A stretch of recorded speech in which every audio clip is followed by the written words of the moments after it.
নমস্কাৰ, মই নীলোৎপল শইকীয়া আপোনালোক সকলোকে আজি এটি নতুন ভিডিঅ'লৈ স্বাগতম জনাইছোঁ। আৰু আজি এই ভিডিঅ'টোত আপোনালোকক বহুখিনি কথা ক'ম।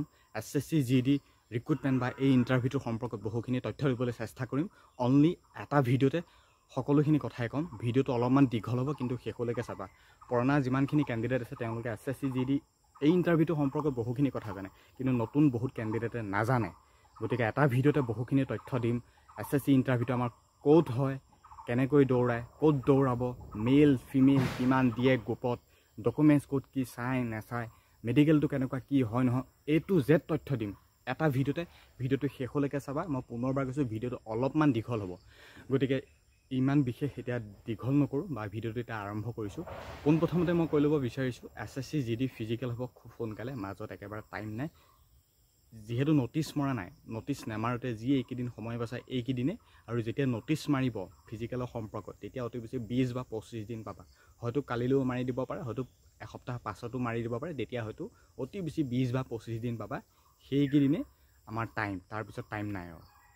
এতিয়া আমাৰ অসমৰ চেণ্টাৰ যদি ক'বলৈ যাওঁ, প্ৰায় 9টামান চেণ্টাৰ আছে। যিমানখিনি কথা জানো 9টামান চেণ্টাৰ আছে, কিন্তু প্ৰায় ডিমাপুৰ বা খটখটি, 9 মাইল, তেজপুৰ, যোৰহাট এনেকুৱাবোৰ চেণ্টাৰতে প্ৰায় কেণ্ডিডেটক মাতে। কিন্তু দূৰৰ অৰুণাচল হওক তেনেকুৱা চেণ্টাৰত নামাতে, কিন্তু সেইখিনি কথা নকওঁগৈ। কিন্তু যি ডিমাপুৰ, 9 মাইল, খটখটি, তেজপুৰ, যোৰহাট আছে, সেইখিনিতে আমাৰ বা ধুবুৰী, সেইখিনি জেগাতে আমাৰ ফিজিকেলটো হ'বলৈ মেল ফিমেল সকলোকে মাতে। জানাই, মেলৰ বাবে হ'ব আমাৰ 5 কিলোমিটাৰ 24 মিনিট, ফিমেলৰ বাবে হ'ব 1600 মিটাৰ 8.5 মিনিট। টাইম যথেষ্ট আছে, কিন্তু প্ৰেক্টিছ কৰা জল্দি আৰু ডকুমেণ্টছখিনিও ক্লিয়াৰ কৰা এইকেইদিনে টাইম পাইছে। ডকুমেণ্টছখিনিৰ কথা ক'ম যে আমাৰ যোনদিনাখন ফিজিকেল হ'ব, আমাৰ ফিজিকেলটো হোৱাৰ আগত কি ডকুমেণ্টছে আমাক, বা আমি কি ডকুমেণ্টছ লৈ যাব লাগিব, আমি যিখিনি ডকুমেণ্টছ হ'লে আমি ৰানিংটো কৰিব পাম। পোনপ্ৰথমতে মই কৈছোঁ, ৰানিংটো যিহেতু আমাৰ ৰাস্তাত হ'ব, ৰাস্তাত মানে আমি এতিয়া যেনেকৈ বাইপাছ ৰাস্তা আছে তেনেকুৱা ৰাস্তাত নদৌৰাই। এটা কেম্প আছে, মই কেম্পখিনিৰ নাম কৈছোঁ, 9 মাইল হওক বা CRPF এনেকুৱা কিছুমান কেম্প আছে। কেম্পৰ ভিতৰত ডাঙৰ ডাঙৰ ৰাস্তা আছে, বা 2 পাক 3 পাক 1 পাক 1.5 পাক তেনেকৈ ঘূৰাব লাগিব। সেইটো ৰাস্তা, কিন্তু সেইটো গাড়ী যোৱা বা নৰ্মেলি যিখিনি ৰাস্তা আমি গৈ থকা তেনেকুৱা ৰাস্তা নহয়। সেইবিলাক বেলেগ ৰাস্তা, য'ত নেকি পাব্লিক সোমাব নোৱাৰে। গতিকে তেনেকুৱা ৰাস্তাতে দৌৰাব, আৰু জোতা পিন্ধি দৌৰিব লাগিব, মেল ফিমেল সকলোকে কৈছোঁ। গতিকে আমি ৰানিংটো কৰাৰ আগত আমাক লাগিব এডমিট কাৰ্ডখন, যিখন এডমিট কাৰ্ড আমাৰ ফিজিকেলৰ বাবে ওলাব। সেই এডমিট কাৰ্ডখন ওলাব। এডমিট কাৰ্ড দেখুৱাই, আধাৰ কাৰ্ড দেখুৱাই, PAN card, voter card, photo ID দেখুৱাই আমাক ৰানিংটো কৰাই দিব। এটা গ্ৰুপত অতি বেছি মেল হ'লে 70, 80 বা অতি বেছি 100টামান যাব মেল হ'লে, আৰু ফিমেল হ'লে বেছি নাযায়, 30, 25, 40 ইমানজনী মানে কেণ্ডিডেট থাকিব। 30, 25, 40 ইমানজনীমান কেণ্ডিডেট থাকিব এটা গ্ৰুপত। আৰু ফিমেল সকলোকে ৰাস্তাতে দৌৰাব। ৰাস্তা মানে মই ৰাস্তাখিনিৰ কথা কৈছোঁ, কেনেকুৱা কি ধৰণৰ ৰাস্তা। বাকী ফিল্ডত নদৌৰাই, আমি যেনেকৈ নৰ্মেলিভাৱে প্ৰেক্টিছ কৰি থাকোঁ, গাঁৱৰ যিবিলাক ফিল্ড বা স্কুলৰ বেক চাইডে যিবিলাক ফিল্ড থাকে তেনেকুৱা ফিল্ডত নদৌৰাই। কেম্পৰ ভিতৰত এইবিলাক ডাঙৰ ফিল্ড থাকে বা ডাঙৰ ৰাস্তা থাকে, ফিল্ডখনেই ৰাস্তা নিচিনা লাগে, এনেকুৱা জেগাত দৌৰাই। কিন্তু ৰাস্তাৰ অৱস্থা ইমান ভাল বা বেয়া কেনেকুৱা কি নাজানো, কিন্তু জোতা পিন্ধি দৌৰিবই লাগিব। বাকী ঘড়ী পিন্ধি ল'বা, টাইমৰ নিশ্চয় ভেলু আছে। বাকী ৰানিংটো পাছ কৰাৰ পিছতে সেইদিনাখনেই হ'ব আমাৰ ডকুমেণ্টছ ভেৰিফিকেশ্যন। ৰানিংটো পাছ কৰাৰ পিছতে ডকুমেণ্টছ ভেৰিফিকেশ্যন। কিন্তু ৰানিংটো কৰিবলৈ ইমান বিশেষ ডকুমেণ্টছ নালাগে, জাষ্ট এডমিট কাৰ্ডখন, আধাৰ কাৰ্ড হ'লেই হ'ল।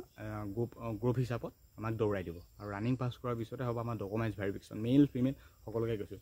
ডকুমেণ্টছ ভেৰিফিকেশ্যনখিনি কথা জানে, স্কুলৰ, হায়াৰ ছেকেণ্ডেৰী, 10 পাছৰ যিমান আছে সকলোবিলাক অৰিজিনেল ডকুমেণ্টছ। আৰু মেইন আমাৰ প্ৰত্যেকটো কাষ্টৰে চেণ্ট্ৰেল কাষ্ট চাৰ্টিফিকেট লাগিব। আৰু EWS হ'লে, জেনেৰেল কেটেগৰী EWS হ'লে তোমালোকৰ চেণ্ট্ৰেলৰ EWSখন লাগিব। আৰু যদি কাৰো যদি একোৱেই নাই, বোলে কোনোবাই OBC থাকিও যদি চেণ্ট্ৰেল কাষ্ট কিবা নিনিলা, তেনেহ'লে জেনেৰেল কোটাত পেলাই দিব, সেইটো পাছৰ কথা। কিন্তু আমাৰ চেণ্ট্ৰেল কাষ্ট চাৰ্টিফিকেট সকলোকে লাগিব। আৰু EWS থাকিলেও চেণ্ট্ৰেল লাগিব। চেণ্ট্ৰেল ষ্টেট পৰাপক্ষত দুয়োটাই লৈ যাব।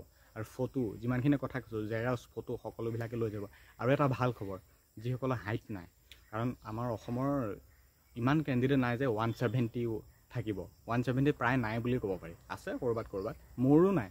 সেই বুলিও কোৱা নাই যে 170 বহুত কমৰে আছে, তেনেকৈ কোৱা নাই। কিন্তু আমাৰ অসমৰ ক্ষেত্ৰত হাইটটো তেওঁলোকে ৰিলেক্সন দিয়ে, মানে হাইটটো কম হ'লেও পাছ কৰিব পাৰে। কিন্তু তেনেকৈ গ'লেই নহ'ব যে মোৰ হাইট আছে মই পাছ কৰি যাম, তাত তেনেকৈ গ'লেই নহ'ব।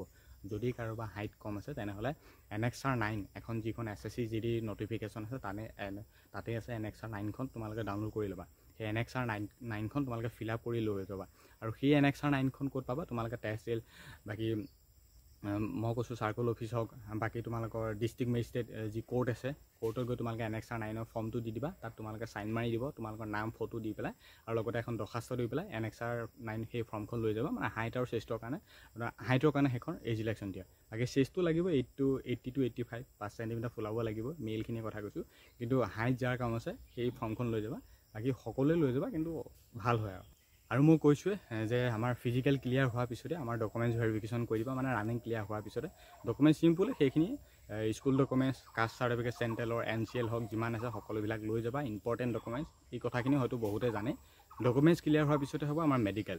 যদি এইবাৰ মেডিকেলটো একেলগে কৰাবও পাৰে, নকৰাবও পাৰে, কিন্তু ইমান গম পোৱা নাই। কিন্তু যোৱাবাৰ মেডিকেলটো একেলগে কৰাই দিছিল, য'ত কাট অফ লিষ্ট নামাৰিলে। যদি আগদিনাখন ফিজিকেল আছে, পিছদিনাখন ডকুমেণ্টছ, তাৰ পিছদিনাখন মেডিকেল হৈ গৈছে। কিন্তু এইবাৰ কি হিচাপত হয় নাজানো। কিন্তু নেক্সট যেতিয়া যি মেডিকেল হ'ব, কিন্তু ডকুমেণ্টছ ক্লিয়াৰ হোৱাৰ পিছতে মেডিকেলৰ কাৰণে মাতিব। গতিকে কথাখিনি নিশ্চয় মন কৰিবা। আৰু মেডিকেলৰ কাৰণে নেক্সট এটা ভিডিঅ' আনিম। মেডিকেলটো ক'ত কি পইণ্টবোৰত চোৱা হয়, কিন্তু মেডিকেলটো সকলোকে উলংঘ কৰি চোৱা হয়। তাতো নাথাকিব লাগিব, কিবা দাগবোৰ থাকিব লাগিব, বেছি শিৰ ওলাব নোৱাৰিব। এতিয়া বন্ধু বান্ধৱীসকল নিশ্চয় গম পালা যে আমাৰ SSC GD ফিজিকেলটো খুব সোনকালে হ'ব, নটিচ মাৰিব।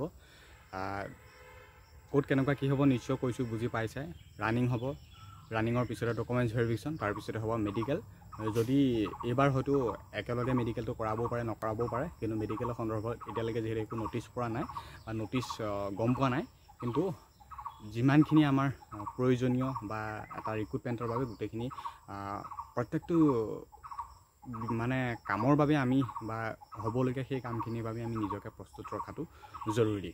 গতিকে খুব সোনকালে আমাৰ নটিচ মাৰিব, মই কৈছোঁ। ডকুমেণ্টছখিনি ক্লিয়াৰ কৰা, বাকী ৰানিংটো ক্লিয়াৰ কৰা, মেল ফিমেল সকলোকে কৈছোঁ। ভেকেঞ্চিৰ সংখ্যাৰো যথেষ্ট আছে, প্ৰায় 5678টা টোটেল পষ্ট আছে। আৰু মেইলৰ কাৰণে আছে 5011 মানে 1114টামান আছে।